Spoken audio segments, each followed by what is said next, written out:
be back in Pennsylvania.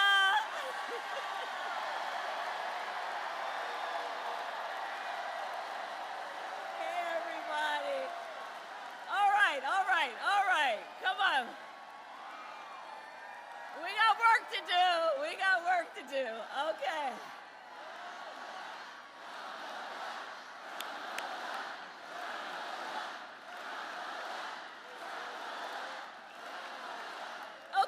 Okay. Thank you, everybody.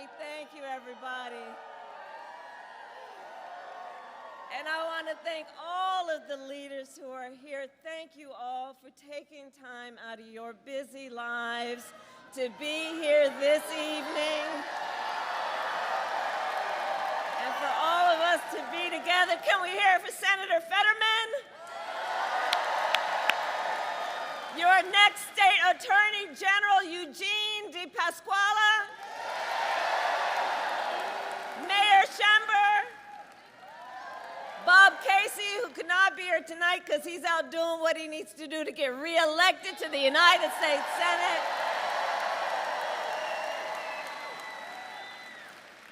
All right. Okay, let's get to work. Okay. Okay, so here's the thing, Pennsylvania, we got just 22 days until Election Day. 22 days. And we are nearing the home stretch. But here's the thing. This is going to be a tight race until the very end, okay? We are the underdog. We are running like the underdog. We have some hard work ahead of us. But here's the thing also. We like hard work. Hard work is good work. And with your help in 22 days, we will win. We will win. We will win. We will win. We will win. We will win. And here's why. Because this election is about two very different visions for our nation.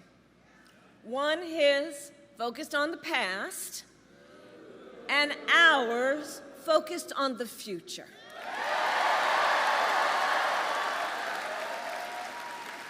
We are focused on issues that matter most to families across America, like bringing down the cost of living, investing in small businesses and entrepreneurs, protecting reproductive freedom,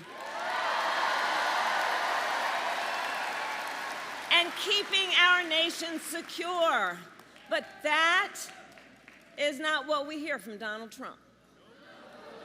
Instead, it is just the same old tired playbook. He has no plan for how he would address the needs of the American people and American families. He is only focused on himself. Well, folks, it's time to turn the page. It's time to turn the page. Turn the page. Because America is ready to chart a new way forward. And America is ready for a new and optimistic generation of leadership. Which is why Democrats, Republicans, Independents are supporting our campaign. Because we need a president who works for all the American people. We are all in this together. And as you all know, this has been the story of my entire career. My entire career, I've only had one client, the people.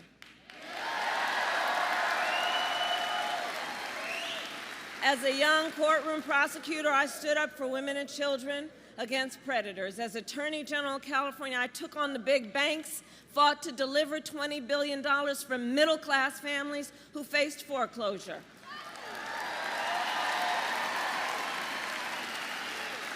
I stood up for veterans and students who were being scammed by for-profit colleges. for workers who are being cheated out of the wages they were due, for seniors facing elder abuse. And it is my pledge to you as president, I will always fight for all the American people. Always. And together, we all will build a brighter future for our nation. Together. We will build a future where we have what I call an opportunity economy, where everyone can compete and have a real chance to succeed, not just to get by, but to get ahead.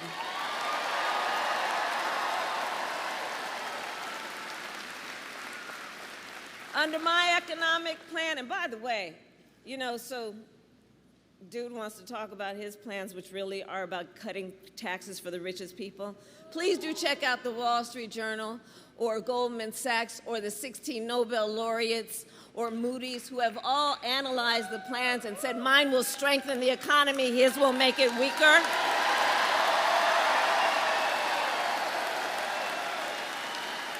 Okay? So under my economic plan, we will bring down the cost of housing and help first-time home buyers, giving them $25,000 for down payment assistance so you can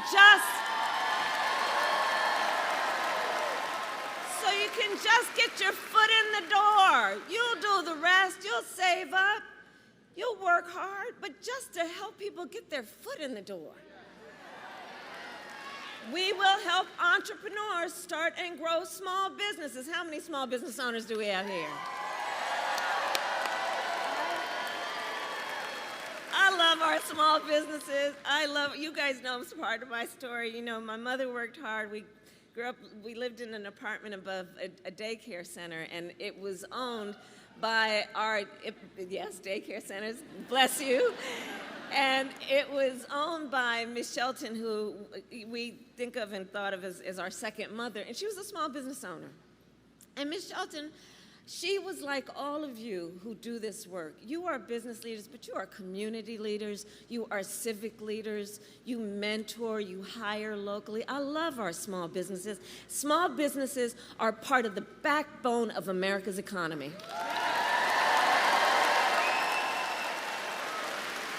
So you all know what I'm talking about. And as we move forward, what we are going to do in terms of knowing that small businesses must get the support you need to start up and to grow. We will expand under my economic policy Medicare to cover home health care for seniors.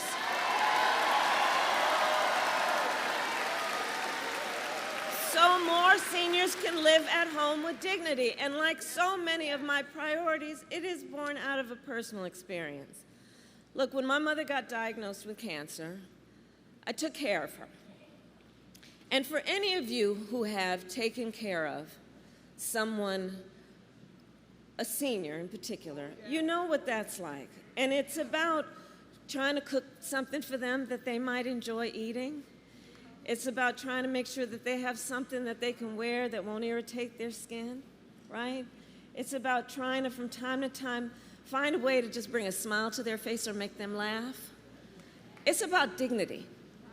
It's about dignity. It's about dignity.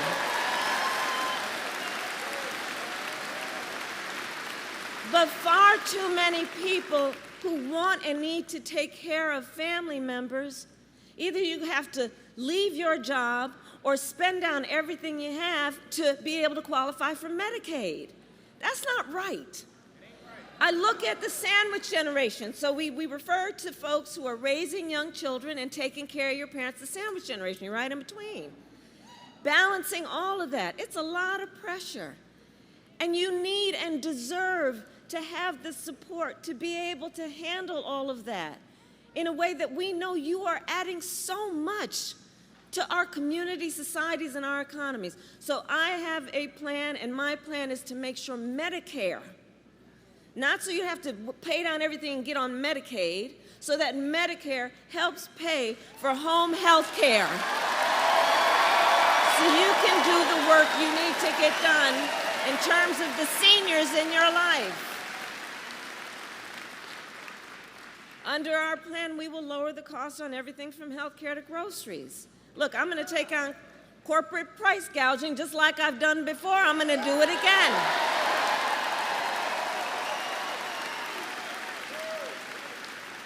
And give a middle-class tax cut to 100 million Americans, including $6,000 during the first year of your child's life, knowing again the vast majority of parents want to parent their children well but don't always have the resources to do it. And so by expanding the child tax credit, that helps a young family buy a car seat, buy a crib, do the things in that so fundamental stage of their child's development, just to get them on the road to what they desire and want to do. And we all benefit from it. We all benefit from it.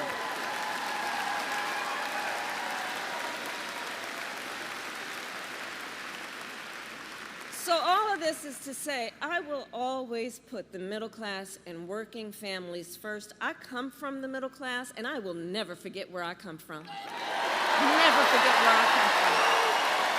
Never.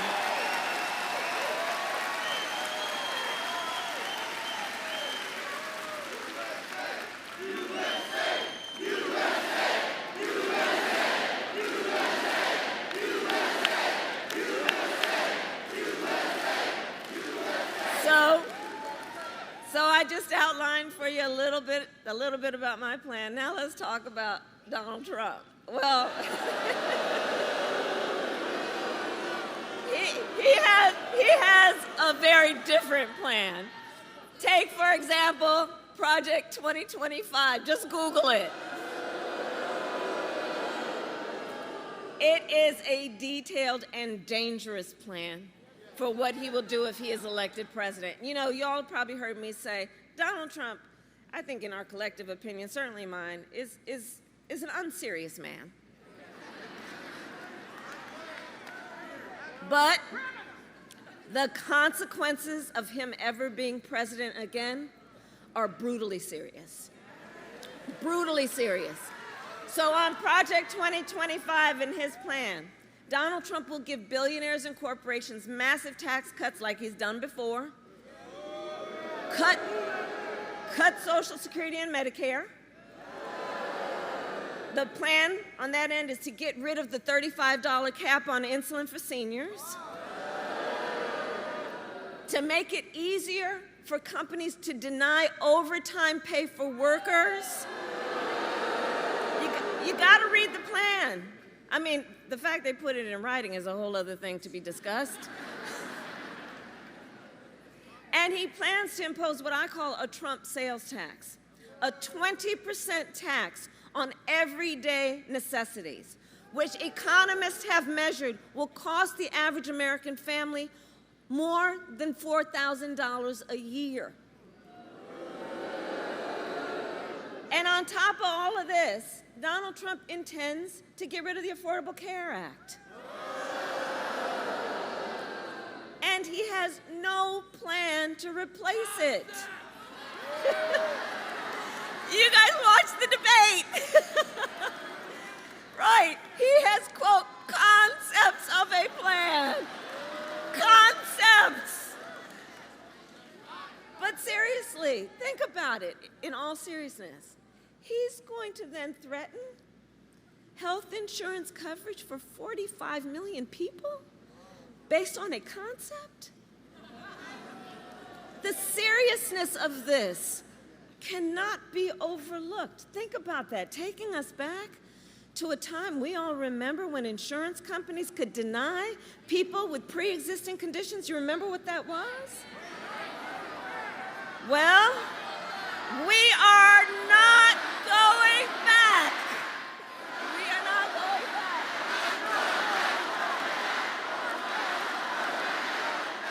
We are not going back.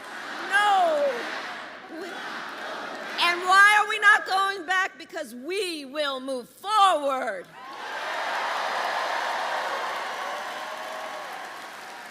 Because ours is a fight for the future, and it is a fight for freedom.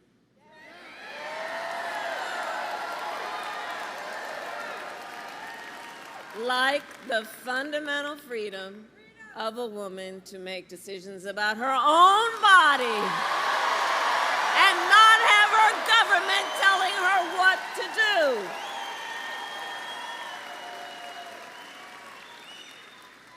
And we all remember how we got here. Donald Trump hand-selected 3 members of the United States Supreme Court to overturn Roe v. Wade, and they did.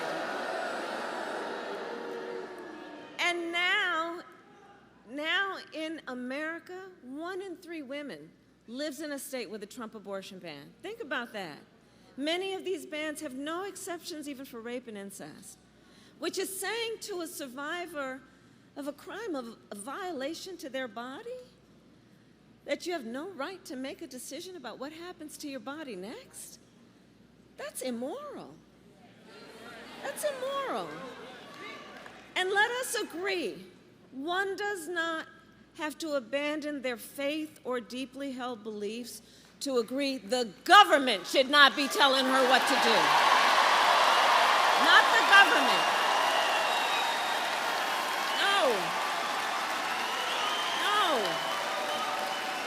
If she chooses, she will talk with her priest, her rabbi, her pastor, her imam, but not the government telling her what to do.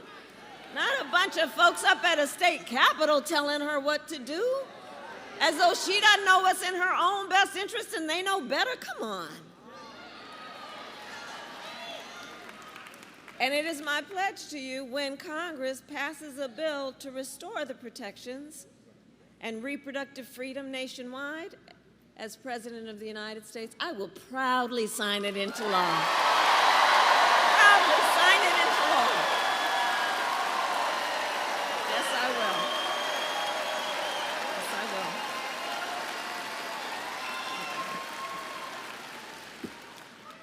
So much is on the line in this election. So much is on. I love you back. And listen, so much is on the line in this election, and we have to remember, this is not 2016 or 2020. The stakes are even higher. Because a few months ago, the United States Supreme Court just told the former president that he would be essentially immune from anything he does while he's in office.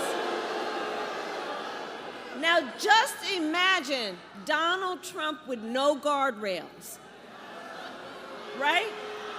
He who has vowed, if reelected, that he will be a dictator on day one, that he would weaponize the Department of Justice against his political enemies.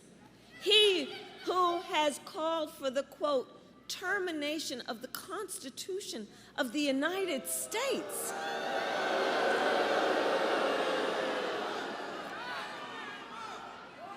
Well. So hold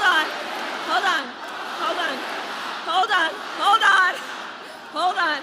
Because see, here's the thing. The courts will handle that. Let's handle November, shall we? We'll handle November.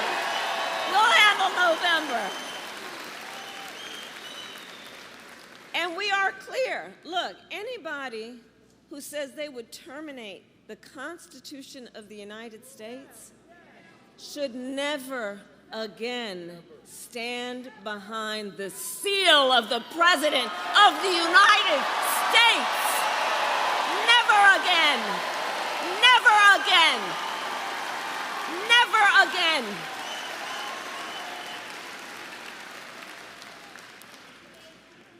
And so after all these years, we know who Donald Trump is. He is someone who will stop at nothing to claim power for himself. And you don't have to take my word for it. I've said for a while now, watch his rallies. Listen to his words. He tells us who he is. And he tells us what he would do if he is elected president. So here tonight, I will show you one example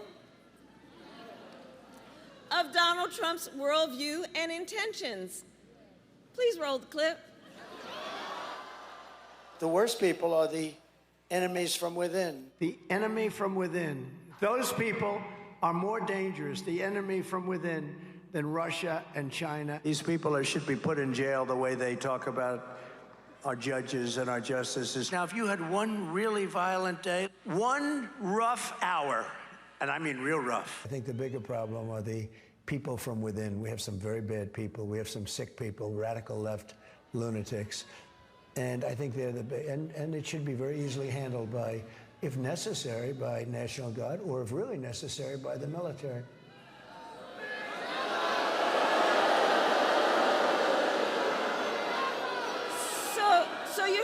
So you heard his words. You heard his words coming from him. He's talking about the enemy within Pennsylvania. He's talking about the enemy within our country, Pennsylvania. He's talking about that he considers anyone who doesn't support him or who will not bend to his will an enemy of our country. It's a serious issue. He is saying that he would use the military to go after them. Think about this. And we know who he would target. And we know who he would target because he has attacked them before. Journalists whose stories he doesn't like. Election officials who refuse to cheat by filling extra votes and finding extra votes for him. Judges who insist on following the law instead of bending to his will. This is among the reasons I believe so strongly that a second Trump term would be a huge risk for America and dangerous.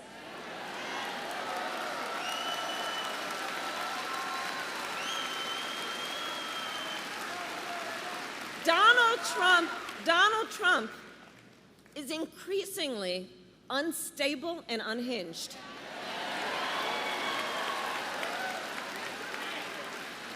And he is out for unchecked power. That's what he's looking for. He wants to send the military after American citizens.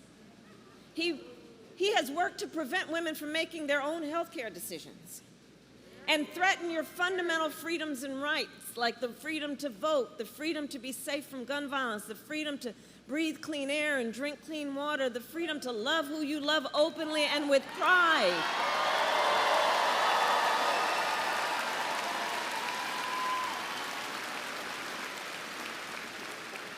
So here in Pennsylvania, I say to those who know best, when freedom is on the line, Americans always answer the call. We always answer the call.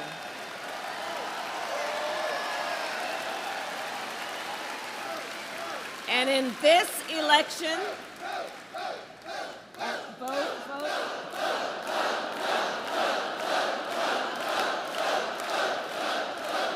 vote. And so, to your point, in this election, we will answer the call again. Because it all comes down to this. We are all here together because we know what's at stake. And we are here together because we love our country. We love our country. We love our country.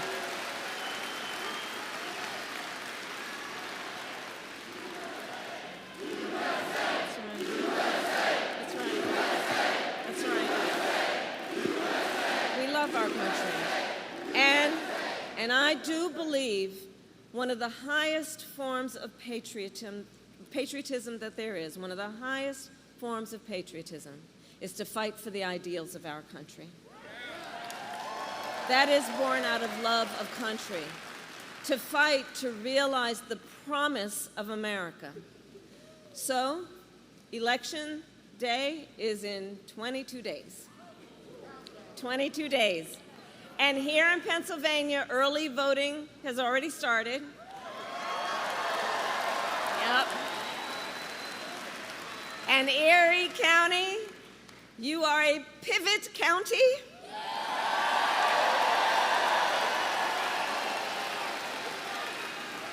How you all vote, and thank you, because how you all vote in presidential elections often ends up predicting the national result. Yeah. Yeah.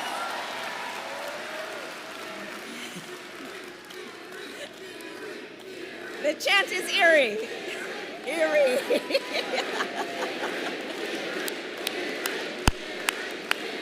That's right.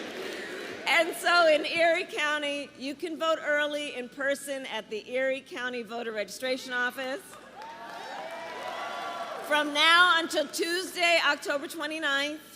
And so now is the time to make your plan to vote. And if you have already received your ballot in the mail, please do not wait. Fill it out and return it today or tomorrow, but please get it out. And remember, the deadline to register to vote in Pennsylvania is Monday, October 21st. So if you or anyone you know has not yet registered, now is the time, because, look, the election is here. And we need to organize, we need to mobilize, we need to energize folks, and we need to remind everybody that their vote is their voice, and your voice is your power.